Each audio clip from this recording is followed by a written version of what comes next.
লাখ লাখ কৃষকসকলৰ বাবে গুৰুত্বপূৰ্ণ খবৰ। ৰাজ্যৰ লাখ লাখ কৃষক বন্ধুসকলৰ বাবে লৈ আহিছো অতিকৈ ভাল খবৰ। ৰাজ্যৰ লাখ লাখ কৃষক বন্ধুসকলৰ একাউণ্টত সোমাব PM কিষাণৰ ধন। অতি শীঘ্ৰেই সোমাব PM কিষাণৰ ধন। যিসকল কৃষক বন্ধুসকলে অপেক্ষা কৰি আছিল কৃষকৰ 20 নম্বৰ কিস্তিৰ বাবে, সেইসকলৰ অপেক্ষাৰ দিন শেষ। এই সপ্তাহৰ ভিতৰতে সোমাব কৃষকৰ ধন। আৰু কোনে কোনে পাব কৃষকৰ টকা আৰু কাৰ কাৰ একাউণ্টত সোমাব পইচা, আপোনালোকে নিজৰ মোবাইলতেই চেক কৰিব পাৰিব। আৰু কেনেকৈ চেক কৰিব মই দেখুৱাই দিম।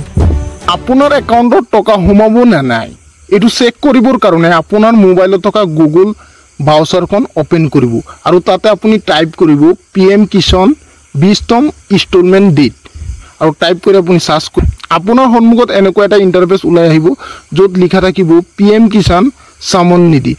আপুনি তাতে ক্লিক কৰিব। ক্লিক কৰাৰ পিছত অকণমান ৱেইট কৰিব। আপোনাৰ সন্মুখত এনেকুৱা এটা ইণ্টাৰফেচ ওলাই আহিব আপোনাৰ মোবাইলত। আপুনি ইয়াতে দেখা পাব যে নো ইউৰ ষ্টেটাছ, ইয়াতে আপুনি ক্লিক কৰিব। ইয়াতে ক্লিক কৰি আপোনাৰ যিটো কৃষকৰ ৰেজিষ্ট্ৰেশ্যন নাম্বাৰটো আছে, এই ৰেজিষ্ট্ৰেশ্যন নাম্বাৰটো আপুনি ইয়াতে মাৰি ইয়াতে আপোনাৰ এই কেপচাৰটো ফিল আপ কৰি গেট OTP মাৰিব। তেতিয়া আপোনাৰ মোবাইলত এটা OTP আহিব আৰু OTP অহাৰ পিছত আপোনাৰ সন্মুখত এই ফাইলটো অপেন হৈ যাব। আপুনি টকা পাব নে নাই ইয়াতে লিখা থাকিব।